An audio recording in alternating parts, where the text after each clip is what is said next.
दोस्तों, मेरे जीवन में एक ऐसी लड़की आ गई थी।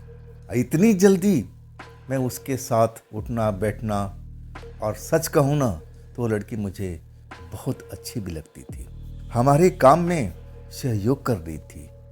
जो काम मैं काफ़ी दिनों से कर नहीं पा रहा था, वो लड़की उसी काम में मेरी मदद कर रही थी। मुझे उससे प्यार हो जाता है। वही लड़की मुझसे बोलती है कि अब तो तुम्हारा काम खत्म हो गया ना, अब तो मैं जा सकती हूँ ना। तब मैं कहता हूँ कि कहाँ जाओगी? तब वो लड़की कहती है, मैं तो एक प्रेतात्मा हूँ, मैं जहाँ से आई हूँ वहीं पर जाऊँगी। सच कहूँ ना तो मैं विश्वास नहीं कर पाया था कि ऐसा भी हो सकता है।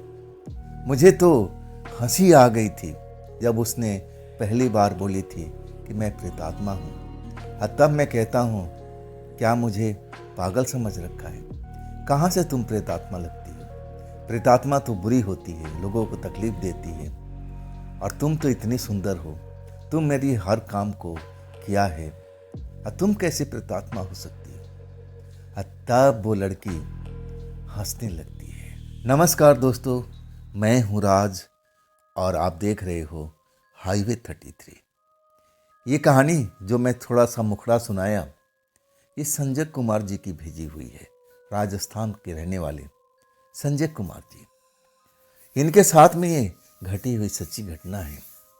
तो चलिए संजय जी की ही पॉइंट ऑफ व्यू से इस कहानी को शुरुआत करते हैं। नमस्कार दोस्तों, मैं हूँ संजय। मैं आपको जो थोड़ा सा मुखड़ा सुनाया था ना, ये तो मेरी दूसरी घटना है। पहली घटना जो मेरे साथ में शुरुआत हुई थी, वो मैं पहले उसके बारे में आपको बता दूं। मैं शहर में रहता था। मेरे पिताजी, मेरी माँ तो गुजर गई थी। जो पिताजी का काम था मैं संभाल लिया था, और शहर में सबसे अच्छी जगह पर हमारा घर था। पुरानी कोठी वो मेरे दादाजी ने बनवाई थी, और उस कोठी जो थी अच्छी जगह पर थी। आज के टाइम में उसकी वैल्यू बहुत ज़्यादा थी। ले दे करके मेरे पिताजी और हम भी उस कोठी पर नाच करते थे। जो मेरे पिताजी का काम था, अब मैं उसको संभाल लेता हूँ। पिताजी अब नहीं चाहते थे कि मैं अब उसका काम करूँ। वो गांव में रहना चाहते थे मेरे चाचा जी के साथ में। उनको गांव में बहुत मन लगता था। और तब मैं उनको बोलता हूँ कि बस आप जाइए, कुछ दिन घूमिए फिरिए, और फिर वापस आ जाइए। ऐसे ही मेरे पिताजी करते थे। लेकिन जब एक बार गए ना, तो कहते हैं, देख भाई संजय, तू अपना काम देख और तेरा काम जाने। मैं तो अपना अपना गांव में ही रहूँगा। मुझे गांव की आबो हवा बहुत पसंद आ रही है। और इसके बाद मैंने बहुत कोशिश किया था कि पिताजी शहर में चलो, आप बस मेरे पीठ के पीछे खड़ा रहना, बस मैं आपसे यही रिक्वेस्ट करता हूँ। और तब पिताजी हंसते हुए कहते हैं, देख, अब कोई तू बच्चा नहीं रहा। अब तू अपने आप खड़ा होना सीख। जो कुछ करना है ज़िंदगी में, आगे बढ़ना है, सब कुछ अपने आप कर। जितना करना था मैंने कर दिया है। कम से कम इस वक्त मुझे अपने गांव में आज़ादी की सांस तो लेने दे। और इसके बाद पिताजी गांव में रहना पसंद करने लगे थे। मैं अकेला पड़ गया था। मैं पिताजी को बिजनेस को संभाल रहा था, और रह रह करके पिताजी की याद भी आती थी। मेरी दो बहन थी बड़ी, कभी कभी हमारे से मिलने के लिए आती थी, और तब वही घर मेरा एकदम खुशियों से भर जाता था। अब मैं अकेले रहता था, ना तो मुझे खाने की फिक्र होती थी, ना पीने की फिक्र होती थी।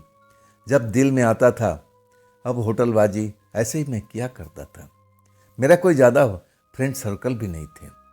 मैं ज़्यादातर अपने काम में रुचि रखने वाला इंसान था। आखिरकार एक ऐसी लड़की मेरी ज़िंदगी में दाखिल होती है, और जो मैं पहली नज़र देखता हूँ तो मुझसे उससे प्यार हो जाता है।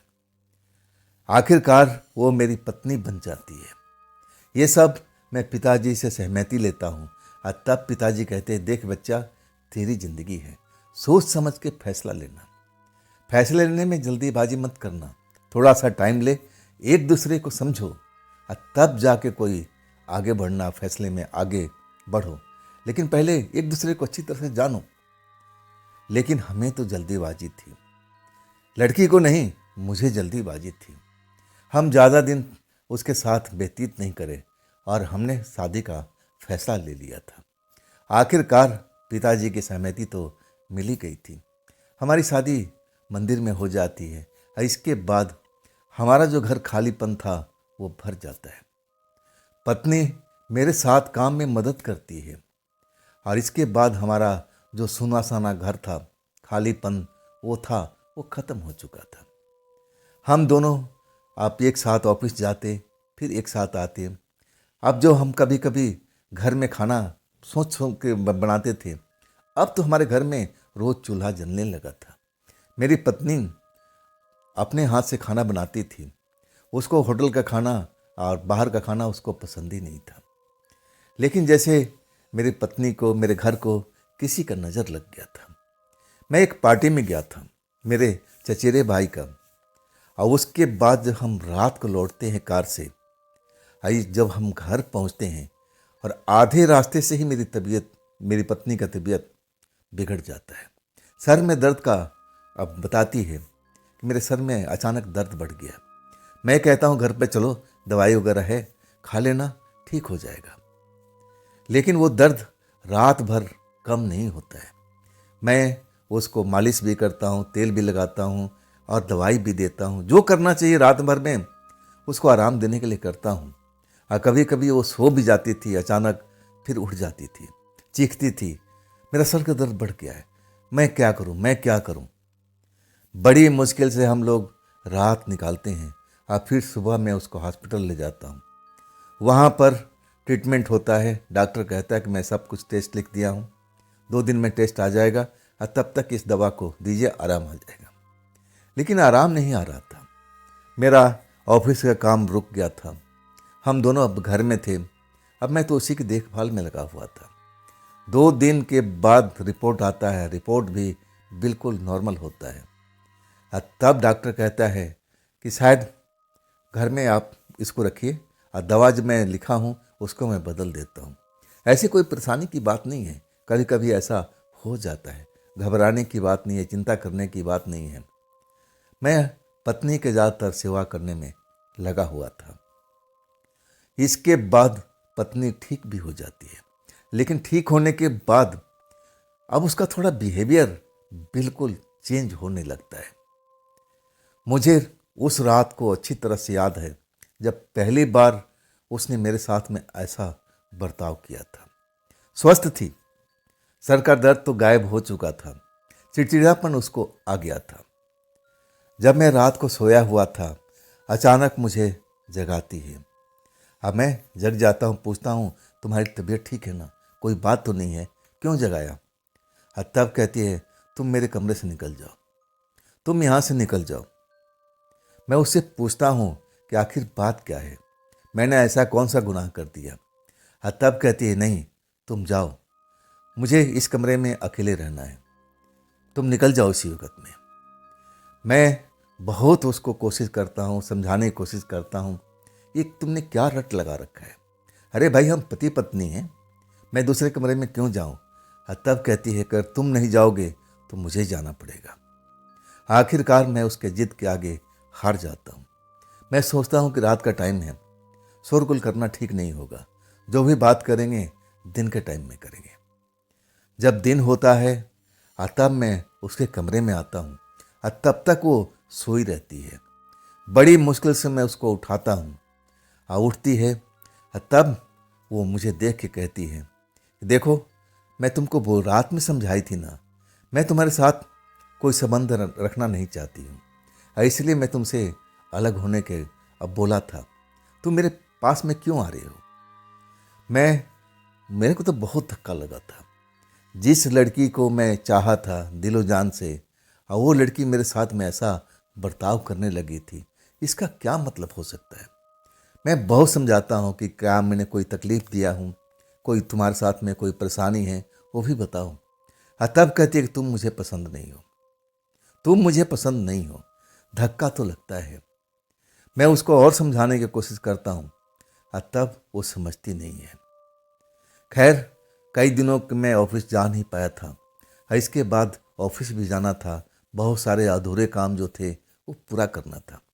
मुझे लगा कि शायद तबीयत खराब होने की वजह से, सर में दर्द होने की वजह से चिड़चिड़ापन आ गया है, अपने आप सही हो जाएगा, मैं इसको ज़्यादा परेशान नहीं करूँगा।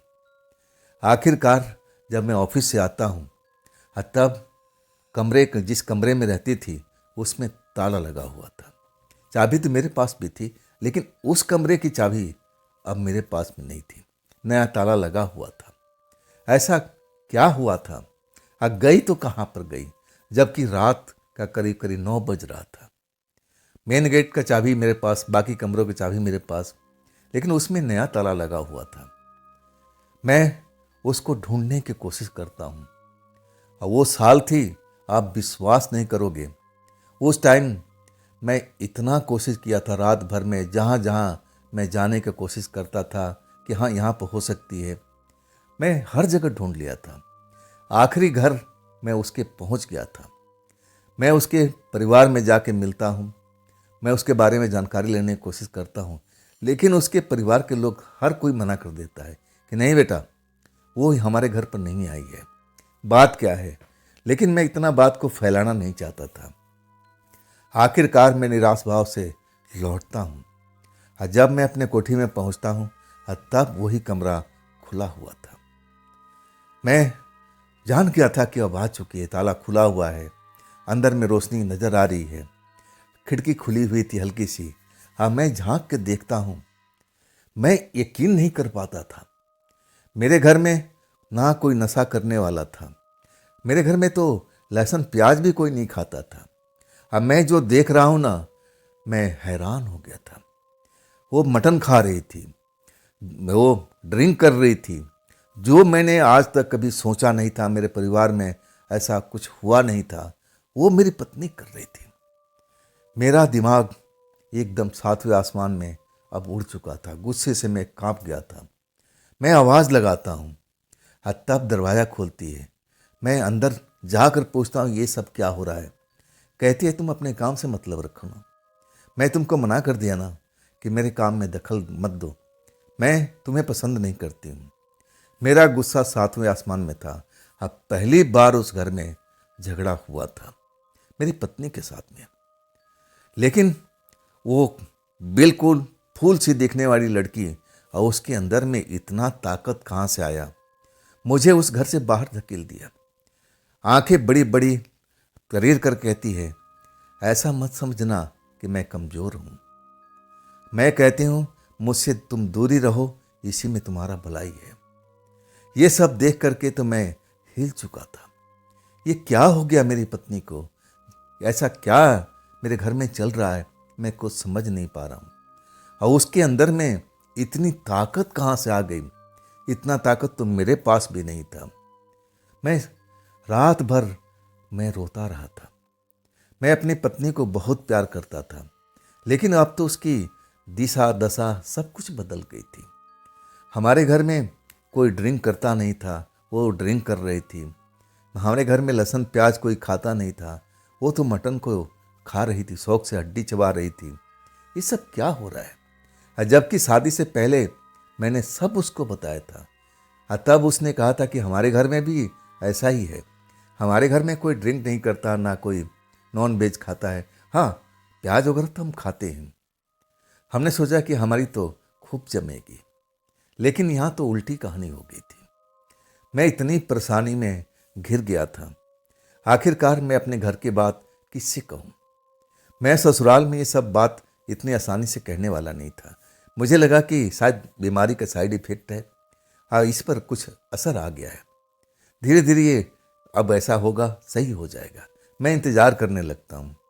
कई बार मैं कोशिश किया था कि मैं उसके कमरे में जाऊँ, उसके साथ रात बिताऊँ, लेकिन हर बार मुझे बेइज्जत करके अब मुझे कमरे से बाहर निकाल देती है। अब मुझे धमकाती भी है कि देखो, मेरे साथ तुमने ज़बरदस्ती करने की कोशिश की ना, तो मैं तुम्हें ऐसे लंबे केस में फंसाऊंगी, इसके बाद तुम्हारी जमानत में नहीं हो पाएगी। रहा ये घर, इस घर पर जितना तुम्हारा अधिकार है उतना मेरा भी अधिकार है। अगर तुम्हें एक घर चाहिए तो तुम्हें इतना हर्जाना देना पड़ेगा, तब जाकर मैं इस घर से जा पाऊंगी। आज से हमारा तुम्हारा संबंध टूट चुका है। तुम्हें रहना है या तो तुम ऊपर के मंजिल पर चले जाओ या फिर मैं ही ऊपर की मंजिल पर चली जाती हूँ। इतना सब कहानी आगे बढ़ चुका था। तब मुझे लगा कि अब मुझे अपने ससुराल वालों को मदद लेना पड़ेगा। मैं अपने ससुराल जाता हूँ, पूरी दुख भरी कहानी अपने सास ससुर को बताता हूँ। वो हमारी बात को मानते हैं, इस घर में आते हैं, लेकिन वही सब हाल जो मेरे साथ में उसने किया था, अपने माता पिता को भी नहीं छोड़ा था। अपने माता पिता को भी भगा दिया था कि ये मेरा घर है, आप मेरे घर में आकर के मुझे आप यहाँ से भगा नहीं सकते हो। मैं जैसा चाहूँ वैसा कर सकती हूँ। मुझे जो खाना है मैं खाऊंगी, जो मुझे पीना है, मैं जो पसंद करती हूँ मैं पीऊँगी। आप लोग मेरी ज़िंदगी में दखल नहीं दे सकते थे। आप लोग अपना घर संभालिए, मेरा घर है, मैं जैसे मर्जी रहूँ। आप लोग दोबारा मत आइएगा। अपने माता पिता को धमका देती है। इसके बाद माता पिता रोते हुए वापस चले जाते हैं। हाँ, मैं सब कुछ देख करके दहल जाता हूँ। जब अपनी माता पिता का इज्जत नहीं कर सकती तो मेरी इज्जत कहाँ करेगी? क्या हो गया है? ऐसे तो पहले ये थी ही नहीं। माता पिता का भी कहना था कि हमारी बच्ची ऐसी नहीं थी, इसको कुछ हो गया, किसी ने कर दिया, इसको कोई जादू टोना इसके ऊपर में डाल दिया गया है। तभी इसमें बदलाव आ चुका था। मैं पढ़ा लिखा इंसान था, मैं इन बातों को कभी यकीन नहीं करता था। मेरे सास ससुर अब हमारी मदद करने के लिए तैयार थे और कह रहे थे, बेटा चिंता मत करो, हम कुछ ना कुछ कर रहे हैं, हम तांत्रिकों से मिल रहे हैं और जल्दी से जल्दी इसका जो असर होगा वो कट जाएगा।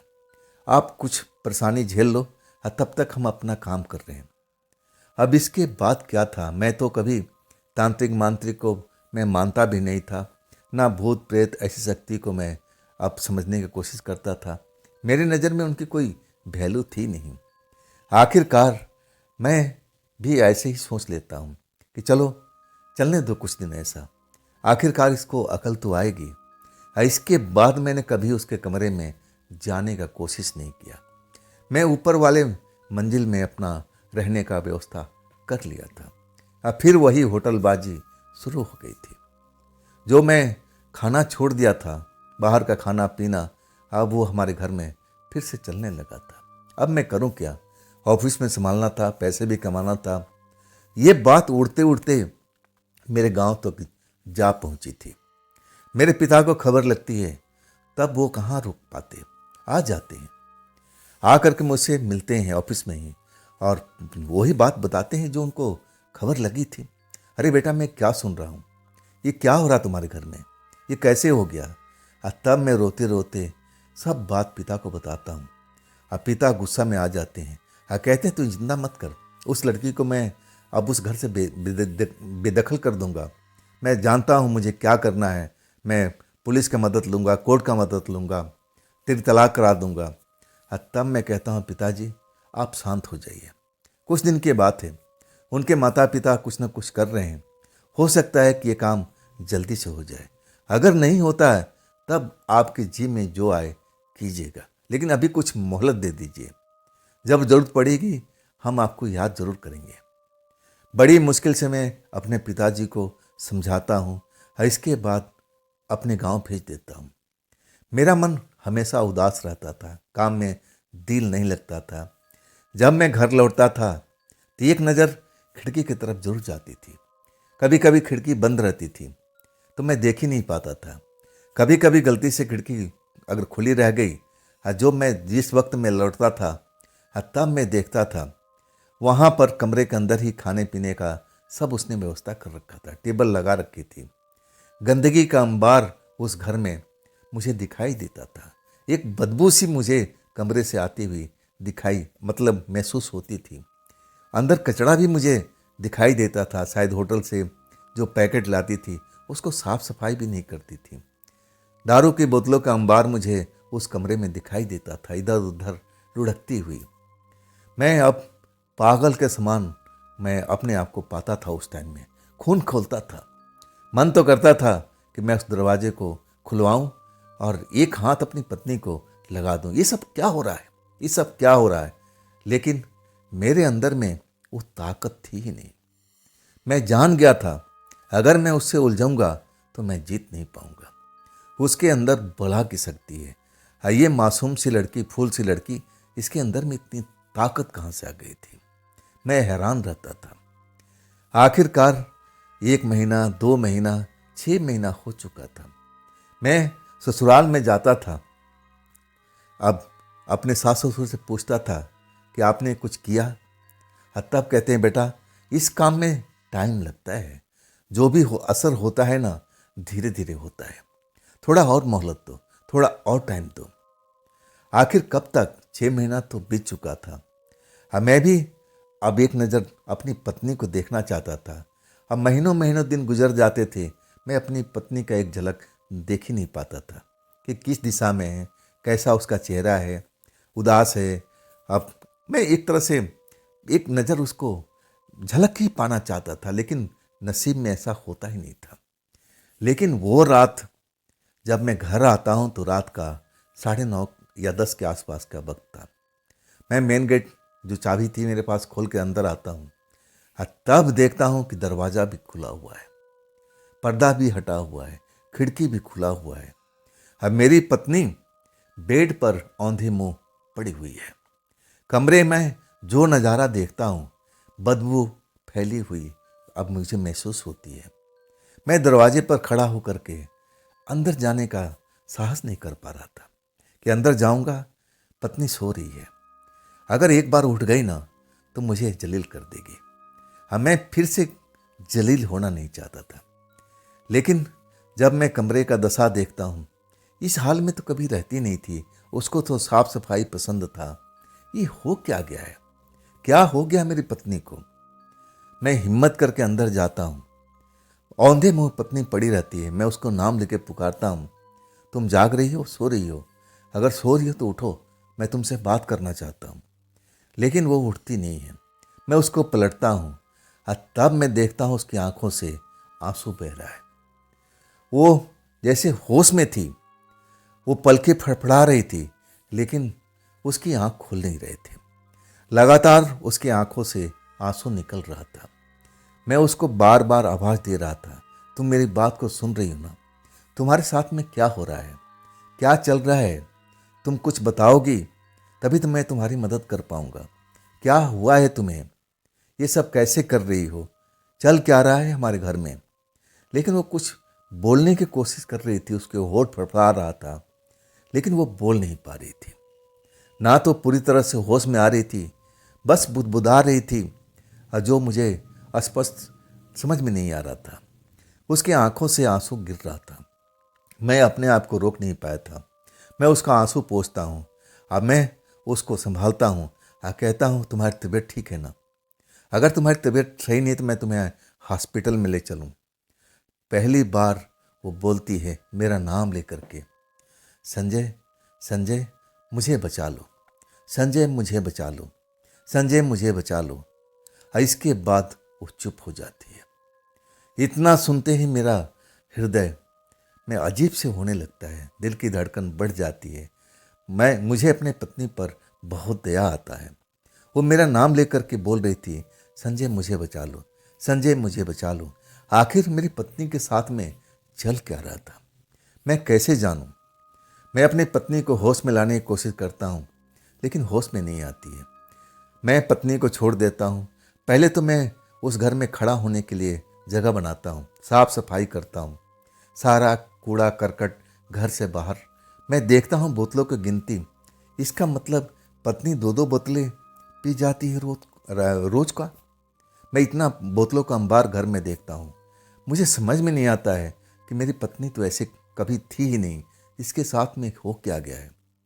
आखिरकार साफ सफाई करने के बाद फिर मैं अपनी पत्नी के पास में आता हूँ, उसको होश में लाने करता हूँ। फिर वही आवाज़ मुझे सुनाई देती है कि संजय मुझे बचा लो, संजय वो मुझे मार डालेंगे, संजय वो मुझे मार डालेगा। कौन मार डालेगा मैं पूछता हूँ, लेकिन इसके बाद उसकी बोलती बंद हो जाती है। मैं रात भर अपनी पत्नी के कमरे में था, जागता हुआ। मैं उसकी हर एक हरकत पर नज़र रख रहा था। मुझे समझ में नहीं आ रहा था कि मैं अब करूं तो क्या करूं। आखिरकार सुबह मेरी पत्नी होश में आती है। अब मुझे उसी कमरे में देख करके फिर से भड़क जाती है। कहती है, संजय तुम्हारी हिम्मत कैसे हुई? तुम इस कमरे में आने के लिए? मैं तुम्हें मना किया था ना। मैं समझ गया था कि रात में ये कैसे बोल रही थी, संजय मुझे बचा लो, और सुबह होते ही देखो बदलाव आ गया है। जरूर कोई ना कोई चक्कर है इसके साथ में चल रहा है जो मुझे बिल्कुल पता नहीं है। आखिरकार मैं जलील नहीं होना चाहता था। कमरे से बाहर निकल जाता हूँ, धड़ाम से दरवाज़ा बंद कर देती है। इसके बाद उस घर में शांति हो जाती है। मैं अंदर ही अंदर बहुत घबरा गया था। मुझे अब समझ में आया था कि मेरी पत्नी के कुछ न कुछ चल रहा है। कोई न कोई ऐसी शक्ति मेरी पत्नी को काबू कर लिया है जो मैं यकीन नहीं करता था। मेरे सास ससुर सही कह रहे थे कि कोई न कोई उसके साथ में कुछ हो रहा है। किसी न उसके साथ कोई तंत्र मंत्र जादू टोना ऐसी कोई शक्ति उसके साथ में लगा दिया है, तभी वो ऐसा बर्ताव कर रही है। मैं ससुराल जाता हूँ। सास ससुर देखकर मुझे खुश होते हैं, कहते हैं बेटा कुछ हुआ? तब मैं जो बदलाव होता है रात वाला वही बताता हूँ। सब बात सुनकर मेरे सास ससुर कहते हैं, बेटा असर तो धीरे धीरे होगा, तुम्हें इंतज़ार करना पड़ेगा। देखो उसको थोड़ा ध्यान रखना पड़ेगा। वो अपने काबू में नहीं है, वो दूसरों के काबू में है। मैं कहता हूँ कौन सा काबू, किसके काबू में? तब मेरे सास ससुर कहते हैं वो जादू के काबू में है। किसी शक्ति, कोई आत्मा प्रेतात्मा ऐसी शक्ति उसको अपने काबू में ले रखी है। बेटा वक्त तो लगेगा। मैं कई तांत्रिकों के पास में गया हूँ और सब ने कहा है कि इसमें टाइम लगता है, इसका असर धीरे धीरे होता है। तुम्हें धैर्य रखना होगा, मेरी बच्ची को संभालना। हम लोग तो उस घर में जा भी नहीं पाएंगे। मैं जानता था अगर वो लोग जाएंगे वो मेरे से ज़्यादा जलील होकर के वहाँ से लौटेंगे। वो लोग जाने को सोच भी नहीं सकते थे। आखिरकार मैं इन शक्तियों को मानता नहीं था, अभी भी नहीं मानता था, लेकिन अब भगवान भरोसे छोड़ दिया था। अब जो होगा देखा जाएगा। अब मुझे अपना ऑफिस में संभालना था और रात में मैं जब भी आता था तो फिर वही सिलसिला शुरू हो गया था। घर में दारू की बोतलें, मांस मदिरा सब कुछ चल रहा था। खिड़की खुली होती तो मैं देख लेता था। कई बार मैं टोकने की कोशिश करता कि अब तो बंद कर दो, बहुत हो गया है, लेकिन मेरी हिम्मत नहीं हो पाती थी। आखिरकार जब और 1 महीना गुजर जाता है, मतलब 7 महीना के आसपास हो चुका था उस घर में मेरी पत्नी को झेलते झेलते। 7 महीना गुजरने के बाद मैं किसी काम से बाहर गया हुआ था, शहर से अपने बाहर दूसरे काम के सिलसिले में। रात का करीब 11 बज रहा था। मैं एक जगह पर अपना कार रोकता हूँ। कार रोकने के बाद बाथरूम लगी हुई थी। वैसे मैं कार अपना सुनसान जगह पर मैं कभी रोकता नहीं था, लेकिन बाथरूम लगा हुआ था। अब कितना देर तक मैं रोकता? आखिरकार कार को रोक देता हूँ। पहले तो मैं चारों तरफ देखता हूँ कि कोई है तो नहीं। यह कि रात के टाइम में चोर लुटेरे कभी कभी सड़क पर जाल लगा करके बैठते हैं। मैं लूटना पिटना नहीं चाहता था। ऐसी डर की वजह से मैं कार सुनसान जगह पर रोकता नहीं था। आखिरकार जब बर्दाश्त से बाहर हो जाता है तब मैं कार रोकता हूँ, लेकिन चारों तरफ निगाहें डाल करके आसमान में चांद चमक रहा था। हर जगह उसकी रोशनी फैली हुई थी। मैं कार से बाहर निकलता हूँ, अंगड़ाई लेते हुए सुस्ती को दूर भगाता हूँ और फिर बाथरूम करके जैसे ही मैं अपने कार के पास में आता हूँ तो कार के दूसरी साइड में एक जवान लड़की सफ़ेद कपड़ों में खड़ी नजर आती है। मैं उसको देख नहीं पाता हूँ। जल्दी जल्दी में था ना, मुझे लगा कि ये सुनसान जगह है, ज़्यादा देर तक कार यहाँ रुकना नहीं चाहिए। मैं जैसे ही स्टीयरिंग सीट संभालता हूँ तब वो मुझे अब दिखाई पड़ती है। वो मुझे आवाज़ लगा रही थी कि खिड़की खोलिए ना, खिड़की खोलिए ना। मैं उसको पहली बार देखता हूँ चांद की रोशनी में। चेहरा बड़े घर की बेटी की तरह लग रही थी। सुंदर कपड़ा पहन रखी थी और देखने में जवान खूबसूरत थी। मैं उसको देख करके हैरान था कि भाई इस सुनसान जगह पर मैं कार रोकने के लिए काफ़ी देर तक मैं अब अपने आप को संभालता रहा कि मैं रोकूं कि ना रोकूं।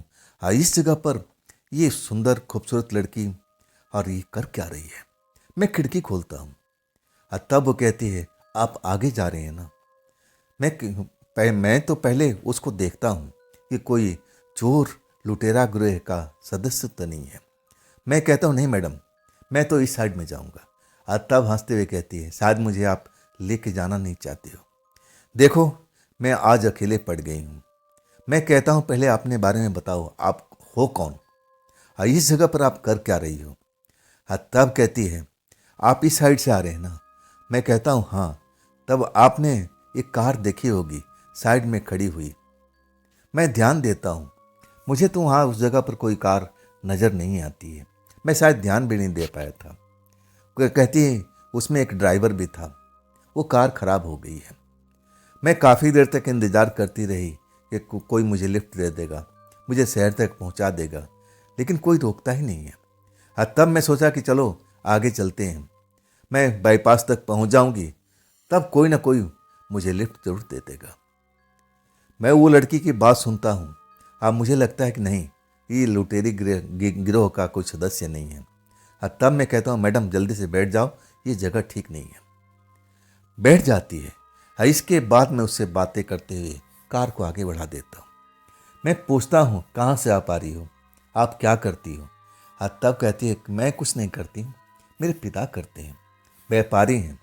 मैं तो किसी काम के सिलसिले से अब बाहर गई हुई थी, कार खराब हो गई।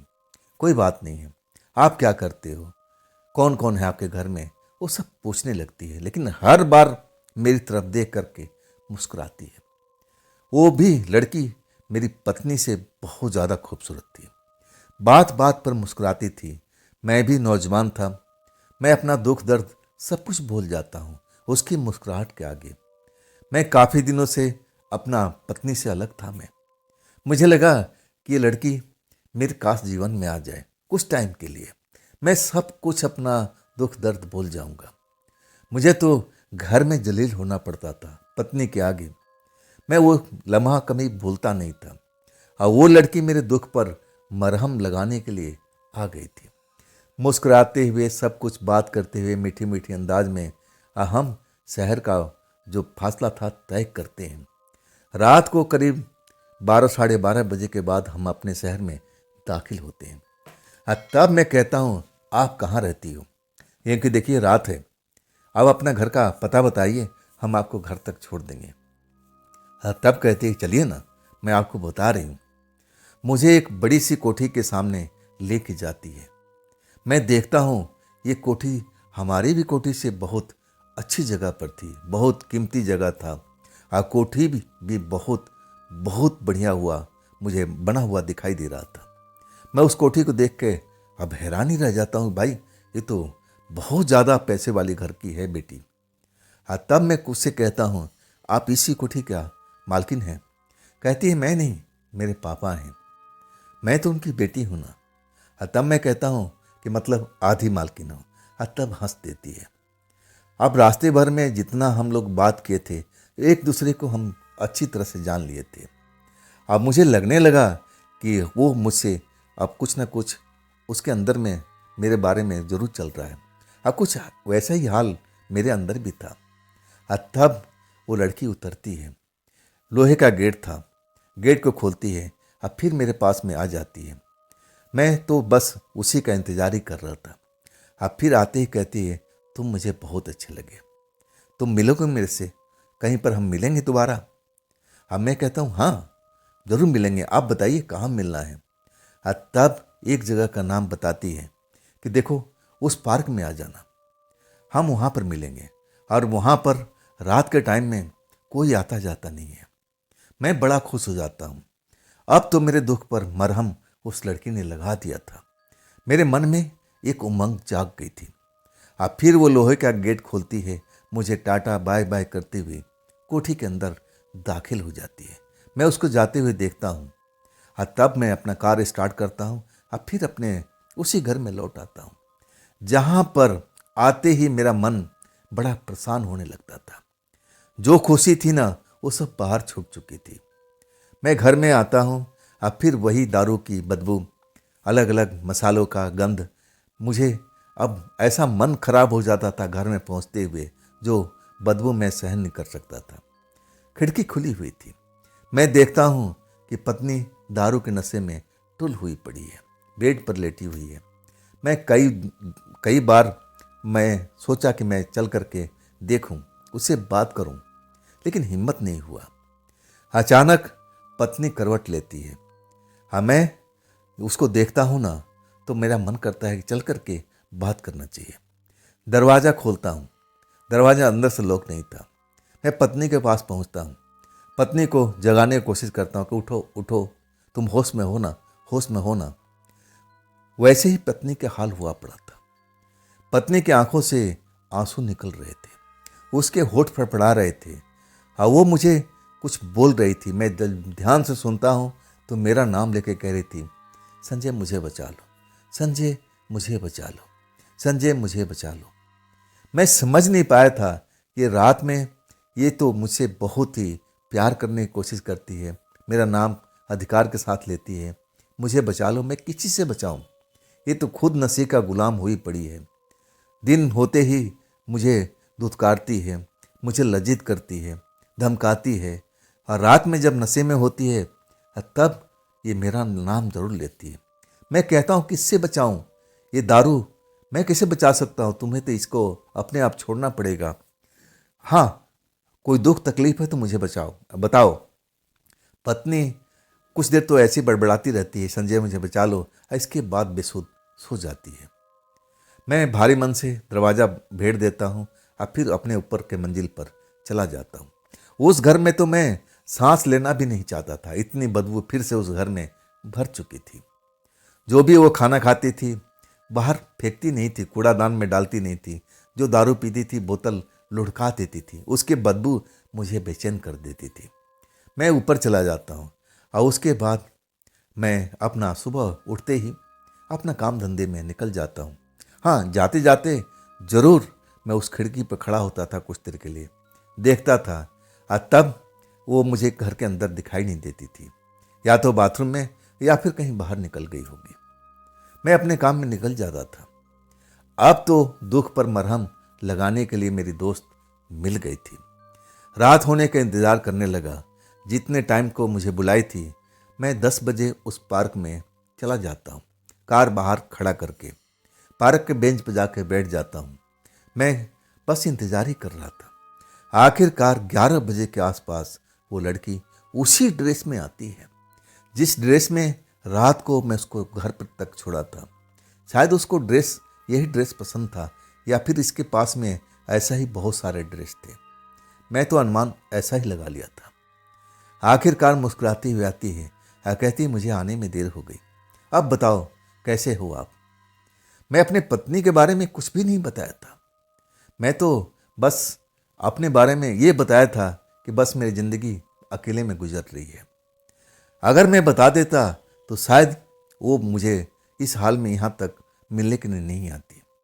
लेकिन जब हम बैठते हैं एक बेंच पर और इसके बाद बातचीत का सिलसिला शुरू हो जाता है, आखिरकार एकांत का फ़ायदा हम दोनों को मिलता है। हाँ, टाइम ज़रूर काफ़ी ज़्यादा हो चुका था, रात के करीब 1 बज गए थे।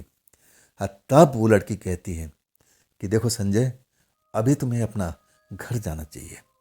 तुम्हारी पत्नी बेसुधी की हालत में पड़ी हुई है, उसका बचाना तुम्हारा भी काम है। जब ये बोलती है ना तो मेरे होश उड़ जाते हैं। अरे, अपनी पत्नी के बारे में मैंने उसका जिक्र तक नहीं किया था, आइए मेरे पत्नी के बारे में ये कैसे सब जानती है? मेरा मुंह खुला का खुला रह गया था। मैं कहने लगा, ये क्या बोल रही हैं आप? मैं आपको कब बताया कि मेरी पत्नी है और मेरी पत्नी का कोई ऐसा हालत हुआ पड़ा है? तब वो हंसने लगती है और कहती है, मुझे सब कुछ पता है, मैं सब कुछ जानती हूँ तुम्हारे बारे में। मैं बस उसका चेहरा अब देखते रहता हूँ। ये क्या है भाई, ये क्या है? मैं तो समझाता कि मेरी कोई नई प्रेमिका मिल गई है मेरे दुख पर मरहम लगाने के लिए, लेकिन ये तो सब कुछ मेरे बारे में जानती है। मैं तो बताया तक नहीं था। अपने बारे में ज़्यादातर मैं बातें छिपा लिया था, लेकिन ये कैसे जानती है? मेरी तो बोलती बंद हो गई थी उसके आगे। अब फिर मेरा हाथ पकड़ करके बिठाती है, बैठो, घबराओ मत। मेरी हालत कुछ खराब हो गई थी। तब मैं कहता हूँ, आप हैं कौन? कहती देख लो तुम्हारे सामने बैठी हुई। मैं कहता हूँ वो तो मैं देख लिया, मैं आपके साथ प्रेम भी कर लिया, लेकिन आप अपना असली परिचय दो। मेरे घर के बारे में इतनी जानकारी आपको कैसे मिला है? आपको है कौन? आप ऐसे सब कुछ कैसे समझ सकते हैं, जान सकते हैं? आप अपने बारे में बताइए, खुल के बताइए। तब कहती है घबराओ मत, सब कुछ सही हो जाएगा। तुम्हारी पत्नी भी सही हो जाएगी और उसके लिए मैं काम कर रही हूँ। अब तुम जाओ, अब जा कर के अपने पत्नी को थोड़ा सहारा दो, वो तकलीफ में है, उसके साथ में कुछ बुरा चल रहा है। आप देखो ये जो टाइम है ना, अपने पत्नी के आप कुछ मदद करने के लिए है। तुम उसको अकेले छोड़ने की कोशिश मत करो। वो तुम्हारे प्यार में पड़ी हुई है, शायद तुम उसको समझ नहीं पाए हो। वो तुमसे जरूर दिन के टाइम में नफरत करती है, लेकिन वो अपने आप में नहीं है, अपने होश में नहीं है। लेकिन वो दिल में तुम्हारे लिए बहुत प्यार वो करती है। बहुत सारी बातें वो लड़की मुझे समझाती है और मैं तो उसके बस चेहरा ही देखते जाता हूँ। आखिर ये सब कैसे जानती है, कैसे है, कौन है ये?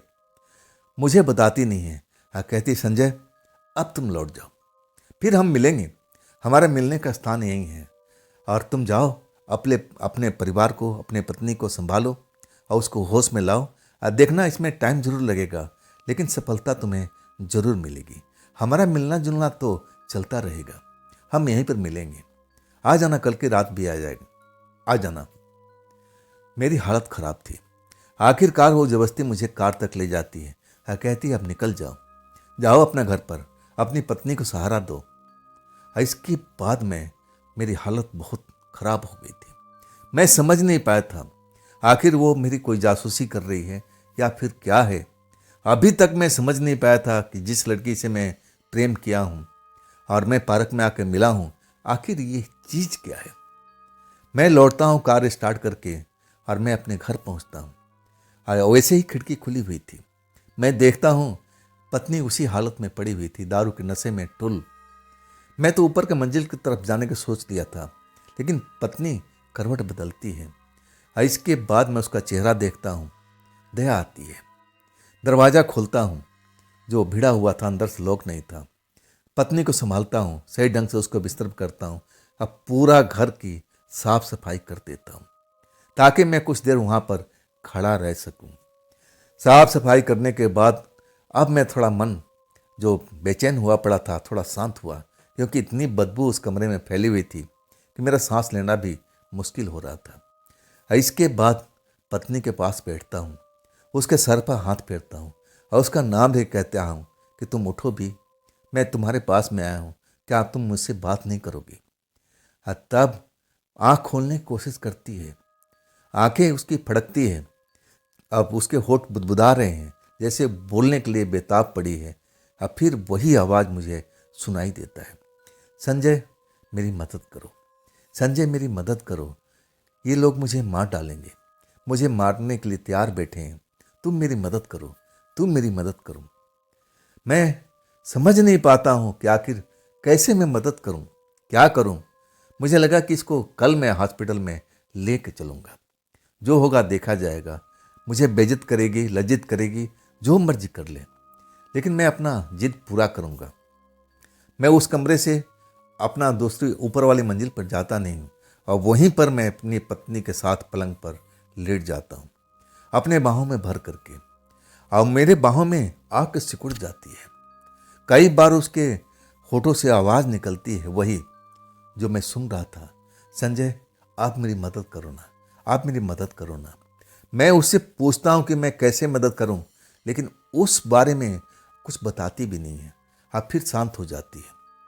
जब सुबह होती है ना, तो वही मुझे उठा रही थी, मेरे पर चिल्ला रही थी और मैं क्या बताऊं कैसे कैसी भाषा का प्रयोग कर रही थी।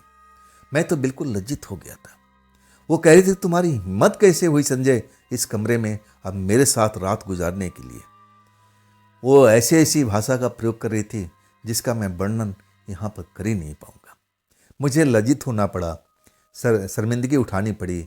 अब फिर मैं कमरे से बाहर निकल जाता हूँ, आंखों में आंसू भरे हुए। वो मुझे देखती है, चिल्लाती है कि दोबारा ऐसी गलती मत करना, दोबारा ऐसी गलती मत करना। मैं डर जाता हूँ, सहम जाता हूँ। शर्मिंदा तो पहले हो चुका था। ऐसी ऐसी भाषा का प्रयोग किया था जो मैं कभी सुना भी नहीं था। ऊपरी मंजिल पर जाता हूँ रोते हुए, और फिर मैं अपने आप को संभालने की कोशिश करता हूँ। इसके बाद मैं उस रात उस दिन मैं ऑफिस जा ही नहीं पाता हूँ, रोते रोते। और मैं ऐसे ही पलंग पर सो जाता हूँ, और फिर मुझे नींद आ जाती है। जब नींद खुलती है ना, तो दोपहर से ऊपर का टाइम हो चुका था।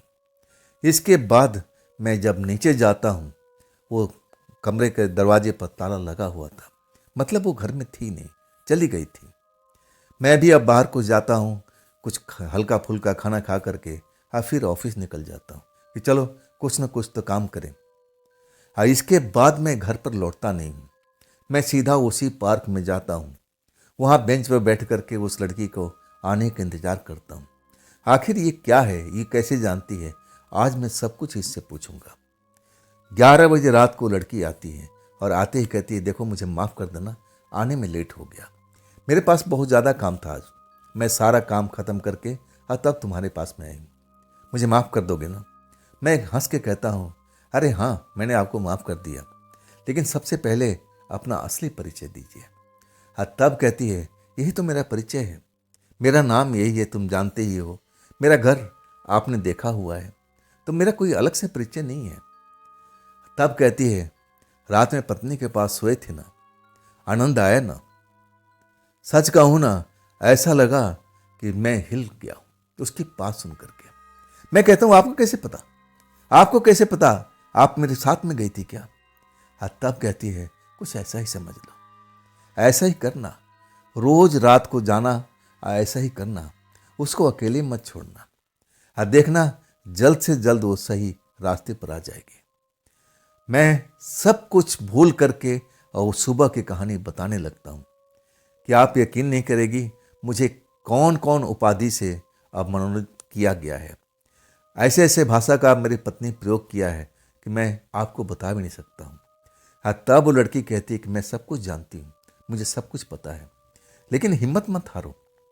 मैं जो बता रही हूँ ऐसा करते जाओ, हाँ देखना एक दिन जीत तुम्हारी होगी, वो पत्नी तुम्हारे पास में होगी।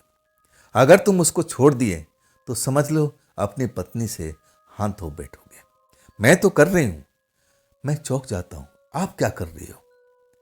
पहली बार उसको लगा कि उसने गलती कर दिया है ये शब्द बोल करके।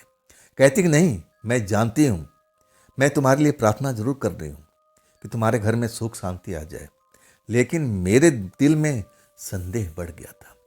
मैं कहता हूं कि देखो, आज से हमारी आपकी दोस्ती खत्म हो जाएगी।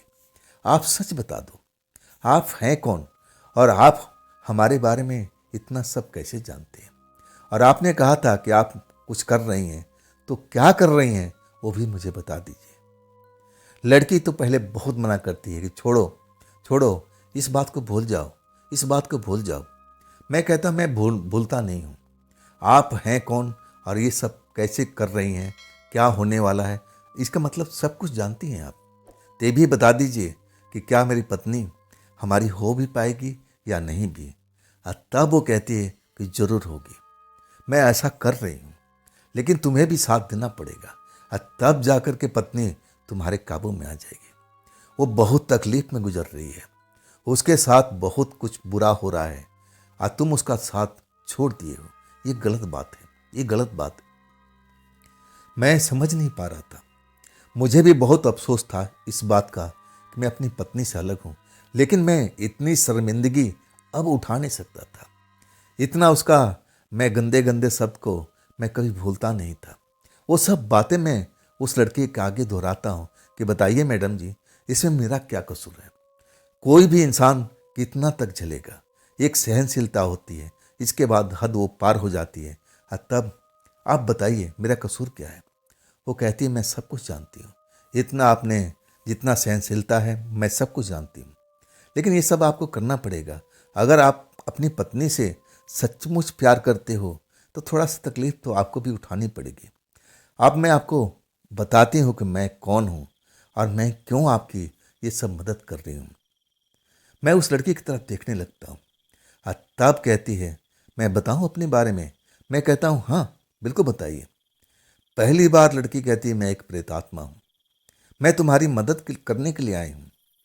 तुम्हारे सास ससुर ने बहुत मुश्किल से अब हमारे बाबा जी के पास में गए थे और बाबा जी ने मुझे भेजा है। तब मैं तुम्हारे पास आई हूँ। तुम्हारे द्वारा ही इस घर में मैं दाखिल हुई हूँ। अगर मैं तुम्हारे पास नहीं आती तो मैं तुम्हारे घर में पहुँच भी नहीं पाती, क्योंकि कड़ी बंदिश है। वहाँ पर ऐसी ऐसी शक्तियाँ हैं जो मुझे घर के अंदर प्रवेश भी नहीं करने देती। मुझे आपका सहारा लेना पड़ा था। अब तो आप समझ गए हो ना। सच कहूँ ना कि मैं तो हिल गया था उसकी बात सुन करके। जिस लड़की को मैं दिल से चाहा था, मुझे लगा कि मेरे दुख पर मरहम लगाने के लिए मिली है, और वही लड़की मुझसे कह रही थी कि मैं तो एक प्रेतात्मा हूँ। बाबा जी ने मुझे भेजा है आपकी मदद करने के लिए। मैं आपके सहारे उस घर में दाखिल हो पाई हूँ। देखिए, घबराइए मत, कुछ टाइम जरूर लगेगा। हम दोनों मिल करके अब इस घर को जैसा पहले था हम ऐसा बना देंगे। मुझे तो लग नहीं रहा था कि कहीं से भी वो कोई प्रेतात्मा है। बिल्कुल हमारी तरह थी वो, हाड़ मांस की बनी हुई। मैं उसके साथ रात भी बिता चुका था अनजाने में। अगर मैं जान लेता कि वो प्रेतात्मा है तो मैं तो उससे दूरी बना के रखता। मैं तो उसके पास कभी भी नहीं भटकता। अब तो देर हो चुकी थी। मेरा बदन कांप रहा था। सब कुछ सुनने के बाद मेरा हिम्मत टूट गया था। अब मुझे क्या क्या देखना पड़ेगा, क्या क्या मुझे करना पड़ेगा। तब मुझे वो सहारा देती है। घबराओ मत संजय, मैं तुम्हारे साथ हमेशा हूँ। जो तुम कर रहे हो ना, अब सही कर रहे हो। मैंने तुम्हें देखा था, मैं देखा था सब कुछ। और तुम अपनी पत्नी को फिर उसी हालत में पा सकते हो। अब तुम्हें जो मैं बता रही हूँ कान खोल कर सुन लो और ऐसा ऐसा करते जाओ। देखना, मैं तो कर रही हूँ, लेकिन तुम्हारी भी अब मुझे साथ चाहिए। देखना, मैं सब कुछ पहले की तरह कर दूंगी। उस घर में जितने बुरी शक्तियां हैं मैं सबको एक एक करके बाहर कर दूंगी, लेकिन थोड़ा सा टाइम लगेगा। इसके बाद मैं कैसे घर लौटा था मुझे अच्छी तरह से याद भी नहीं है। मैं अपने घर पहुंचता हूं, मैं देखता हूं घर का दरवाज़ा खुला पड़ा है। पत्नी बेसुध हालत में लेटी हुई है। फिर गंदगी का ढेर। मैं जाता हूं, गंदगी साफ करता हूं और फिर पत्नी को अब बोलता हूं, तुम ठीक हो ना। वही बुदबुदाहट मुझे सुनाई देती है। वो कहती है, संजय मुझे बचा लो, संजय मुझे बचा लो। तब मैं कहता हूँ, मैं किससे बचाऊँ, कुछ बताओगी। कुछ बोलती नहीं है, चुपचाप पड़ी रहती है। फिर मैं उसी के साथ रात गुजारता हूँ। मैं उसके साथ बस जो भी होता है मैं संभलने की कोशिश करता हूँ, समझने की कोशिश करता हूँ। लेकिन ऐसी कोई बुरी शक्ति उस घर में मुझे रात को दिखाई नहीं देती है। मैं अब जान चुका था कि मेरे घर में कुछ न कुछ ऐसा चल रहा है जो मेरी पत्नी को बर्बादी की तरफ लेके जा रहा है। लेकिन वो शक्तियाँ मुझे भी दिखनी चाहिए थी, मुझे क्यों नहीं दिखती है। रात भर पत्नी के संभालने के बाद सुबह वही हालत होता है। पत्नी जग जाती है और फिर उसी चीज़ से मुझे अब लज्जित करनी शुरू करती है। ऐसी ऐसी भाषा प्रयोग करती है और तब मैं अकड़ जाता हूँ। मैं कहता हूँ, जितना तुम्हें गाली देना है तुम दे लो। मैं जानता हूँ तुम मुझसे बहुत प्यार करती हो। तुम वही हो, लेकिन तुम्हारे अंदर में कुछ बुरी शक्तियाँ आ गई हैं। ये गाली तुम नहीं दे रही हो, वो बुरी शक्तियाँ हैं जो तुम्हारे शरीर के अंदर में वो सब खेल खेल रही है। अब भी संभल जाओ, अभी भी संभल जाओ। लेकिन वो मेरी कोई बात को सुनती नहीं है, मुझे धक्के मार के बाहर निकाल देती है। कहती है, दोबारा गलती मत करना। मैं अपने कमरे में आकर के, अब वही मेरा बुरा हाल था। इतना लज्जित, इतनी गाली सुनने के बाद अब इंसान करे तो क्या करे। मैं एक तरह से साहस बनाया था, वो सब साहस टूट जाता है। उस प्रेतात्मा ने लड़की ने कहा था कि चाहे वो तुम्हारे साथ में कैसा भी बर्ताव करे उसको झेलना। लेकिन इतना बुरा बर्ताव इंसान कैसे झेल पाता है। इतनी गंदी गंदी बातें, गालियाँ कब तक बर्दाश्त करेगा। मैं रोने लगता हूँ। आखिरकार मैं जब दोपहर होता है तो मैं अपना ऑफिस जाता हूँ। अब तो मेरी हिम्मत भी नहीं थी कि मैं उस जगह पर जाऊँ। अब तो मैं जान चुका था कि मैं किसके पास जाऊँ, वो भी तो एक प्रेतात्मा है। अब फिर मैं अपने घर लौट आता हूँ। ऊपरी मंजिल पर मैं जब आता हूँ ना, तो खिड़की भी बंद थी और दरवाज़ा भी बंद था। मेरी हिम्मत नहीं होती कि मैं अपने पत्नी के कमरे में दाखिल हूँ और देखूँ अंदर क्या चल रहा है। अपनी ऊपरी मंजिल पर आ जाता हूँ, अपने बेडरूम में आ जाता हूँ और मैं यही सब ध्यान में रखते रखते सो जाता हूँ। मुझे एहसास होता है कि मेरे बगल में कोई है, और जब आँख खुलता है तो वही प्रेतात्मा लड़की होती है, मुझसे चिपकी हुई। तब मैं कहता हूँ, आप यहाँ तक आ गई, आप तो प्रेतात्मा है ना। तब मुस्कुराते हुए कहती है, हाँ, मैं आप ही के जरिए तो आपकी पत्नी तक पहुँच पाई हूँ। आप ऐसे ही करते रहिए, अब ज़्यादा टाइम नहीं है। मैं बहुत प्रेतात्माओं को इस घर से निकाल चुकी हूँ, कुछ ही गिनती के रह गए हैं। अब ज़्यादा दिन टाइम नहीं लगेगा, मात्र 2-3 दिन मान के चलिए। इसके बाद आखिरी बार मैं उस प्रेतात्मा को बाहर कर दूंगी।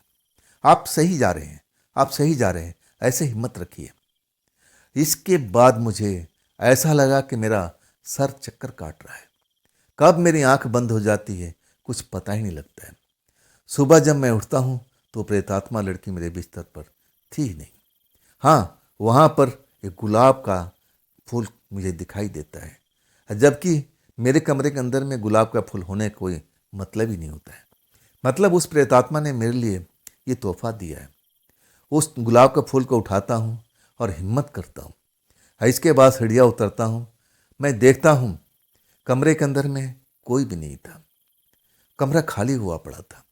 हाँ, बाथरूम में पानी गिरने का आवाज़ आ रहा था कि मतलब मेरी पत्नी आज नहा रही है।